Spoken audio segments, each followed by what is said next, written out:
Hey guys, Joshua Gadamu here with another Gundam MSI review, and today I'm reviewing the Maxter Gundam Mobile Fighter. Haven't reviewed this guy yet, and partially because he comes with so many accessories, it's not an easy review to do. So, I got a second one, just to make it easier.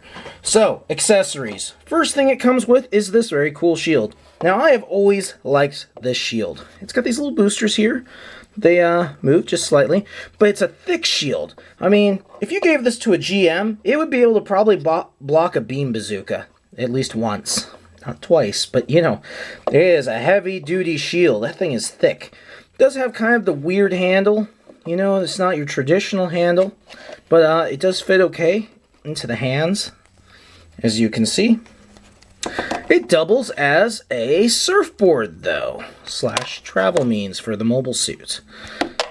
Stick that handle back on there. And so, here we go, and bam, surfboard. Basically, the Maxter Gundam is every attribute of America wrapped into one.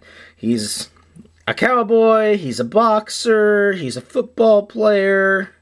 I think on the weekends he doubles as a politician. I'm not entirely sure on that, but you'll have to see. Chibity hangs out with supermodels, you know, so he's kind of a playboy at the same time. You know, it's just kind of, you know, it's just how G Gundam is. So, getting to the whole cowboy part, we have these cool 6 shooters, or so they look like. They have a little bit of bending spot in them, but that does mean that they can come apart.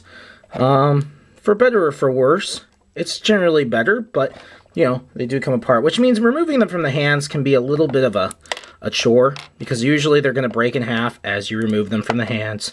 But the amazing thing about the MSIA is they go back together again. And there, a blue part just came off. This figure has a lot of gimmicks, and they worked really hard to put them in. And they work, but they also create, you know, like the gun breaking in half as you try and take it out of the hand. But it's not actually broken, you know. You see these fold up so they can store on the hips there. So I remove this one. It gets stuck on the trigger finger. And then, you know, the other half of the gun just comes off too easy. Like I said, they store. And, you know, if the gun has to come in half for these to store better, hey, totally worth it. Next part is these Knuckle Guards. The Knuckle Guards are a cool gimmick, but they're sensitive. If you can see in there, there's a series of little joints, and they can come apart. You do not want to lose them. That is for certain. And, you know, it only goes so far. So there you go. We have these Knuckle Guards. Oops, sorry. So we can punch people's lights out. And that's all good and fun. And like I said, to make joints so small, in order to have that gimmick, it creates a little bit of a sensitive system. But it does work. Just takes a little finesse to actually get it out. So he's got his 2 Knuckle Guards there, kind of basically his brass knuckles. He'll teach you a lesson, but they are sensitive. But it's cool, you know, given the option of them not folding out and being cool like that, you know, it's worth it. That's kind of the thing about the G Gundams. Whether you're a huge fan of G Gundam or not, a lot of detail was put into the action figures. A lot of gimmicks. You know, if it transformed in the show, it transformed as a toy. And that's not as easy to design as you'd think it would be. It takes a fair amount of time, because I make a lot of customs and try and do stuff like that, and it's not easy. Then we have the emergency release, you know, escape, core fight. It's not a core fighter. I think it's a core booster. No, core lander. There we go. Anyways, folds up, becomes a nice high-speed hover car. These move. And that's pretty cool. They have a nice range of movement there. There's a little booster here, and it moves as well. His articulation's pretty good. I like his head. I've always enjoyed his head. Has nice flexibility. It's got that, kind of reminds me of the GM Cannon 2 with the face guard, kind of like a football player. Has a nice blue for the head. Head can spin 360 degrees, look up and down.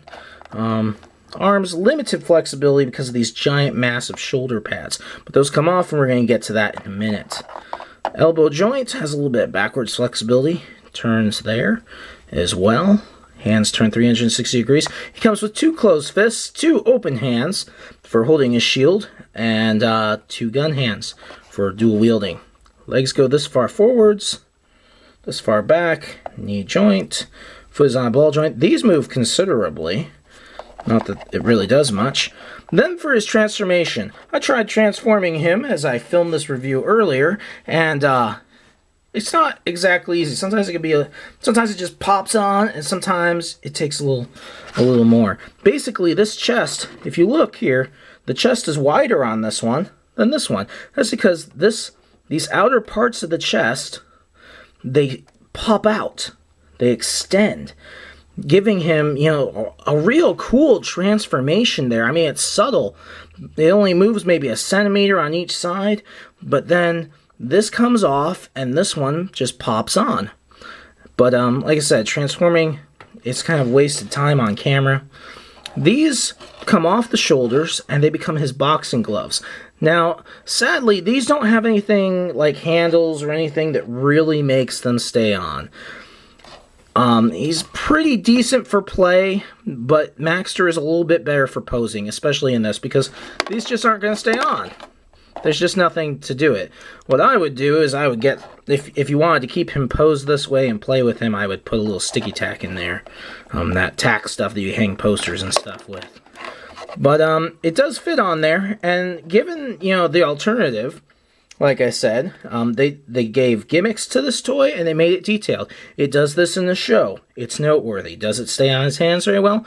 No, it doesn't, but it's better than it not doing it at all, because then we would all be, you know, I wish the Maxter Gundam's shoulders came off and became boxing gloves, but they don't, you know, so we can complain all day that they don't stay on real well, but he has boxing gloves that are his shoulders, and with that, he can win the fight. Well, I hope you've enjoyed the review of the Mobile Fighter Gundam Maxter. If you're looking for Gundam MSI action figures, make sure to check out our store, Gundams R Us, your favorite arms dealer. There's a link down below in the more info area, and we get new stuff all the time. When you buy from us, it helps support Gundam stop motion animations. Catch you guys later.